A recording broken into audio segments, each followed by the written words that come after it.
এখন যে বিষয় নিয়ে আলোচনা করব তা হলো সুপ্রিম রায় কার্যকর হলে চাকরি হারাবেন প্রায় 90,000 শিক্ষক। টেট প্রস্তুতি সেরে রাখছেন রাজ্য। এটা প্রকাশ পেয়েছে আনন্দবাজার.com-এ, যেখানে বলা হচ্ছে গত মাসে সুপ্রিম কোর্টে বিচারপতি দীপঙ্কর দত্ত এবং বিচারপতি অগাস্টিন জর্জ মাসিহের ডিভিশন বেঞ্চ এক রায়ে জানিয়েছিল যে সারা দেশে প্রাথমিক ও উচ্চ প্রাথমিক শিক্ষকদের টেট উত্তীর্ণ হতে হবে।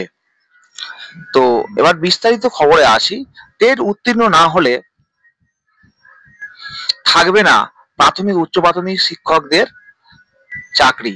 সুপ্রিম কোর্টের এই নির্দেশ কার্যকর হলে কাজ হারাবেন এ রাজ্যে প্রায় 90,000 শিক্ষক শিক্ষিকা। সম্প্রতি এই তথ্য উঠে এসেছে রাজ্য শিক্ষা দপ্তরের সমীক্ষায়। নবান্নের সবুজ সংকেত পাওয়ার পর কালীপূজা ও ভাইফোঁটার উৎসব পর্ব মিললে সুপ্রিম কোর্টে এই রায় পুনর্বিবেচনার আর্জি জানাতে পারে রাজ্য। তবে তারই পাশাপাশি নতুন করে টেট পরীক্ষা গ্রহণের যাবতীয় প্রস্তুতিও সেরে রাখছে বলে সরকার এটা জানা যাচ্ছে।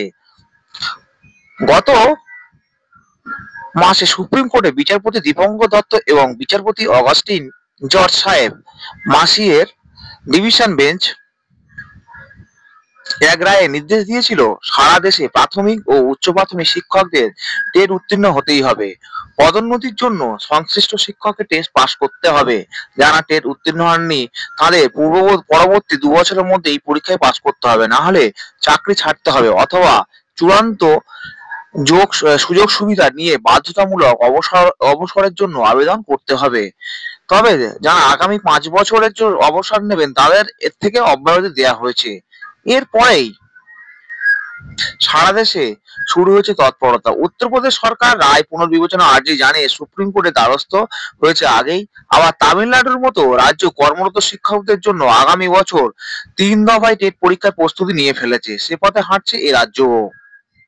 স্কুল শিক্ষা দপ্তরের তরফে সম্প্রতি সমস্ত শিক্ষকের নথি ও তথ্য চাওয়া হয়েছিল স্কুলগুলির কাছে। সেই রিপোর্টে জানা গিয়েছে এ রাজ্যে প্রথম থেকে অষ্টম শ্রেণী পর্যন্ত প্রায় 90,000 শিক্ষক শিক্ষিকা রয়েছেন যারা টেট উত্তীর্ণ নয়। রায় পুনর্বিবেচনার আবেদন জানানোর আগে যাবতীয় তথ্য নিজেদের হাতে রাখতে চাইছে শিক্ষা দপ্তর। তাই তৈরি হয়েছে তালিকা। নাম প্রকাশে অনিচ্ছুক শিক্ষা দপ্তরের এক কর্তার কথায় রায় পুনর্বিবেচনার আবেদন করা হবে।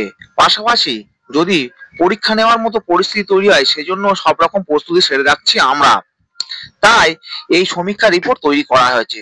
প্রাথমিক শিক্ষা পর্ষদের চেয়ারম্যান গৌতম পাল বলেন, আদালতে আমরা যখনই রায় পুনর্বিবেচনা আবেদন করব তখনই শিক্ষা দপ্তরের কাছে যাবতীয় নথি চাওয়া হবে।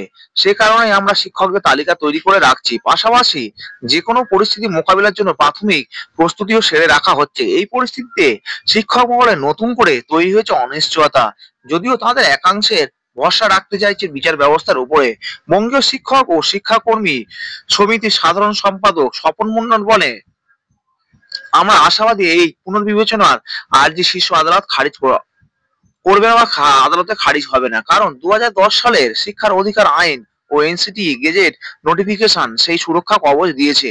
তার আগে নিযুক্ত কাউকে টেট দিতে হবে না। তবে তেমন পরিস্থিতি তৈরি হলে যে কোনো শিক্ষককে পরীক্ষায় বসতে হতে পারে মনে করছেন তিনিও।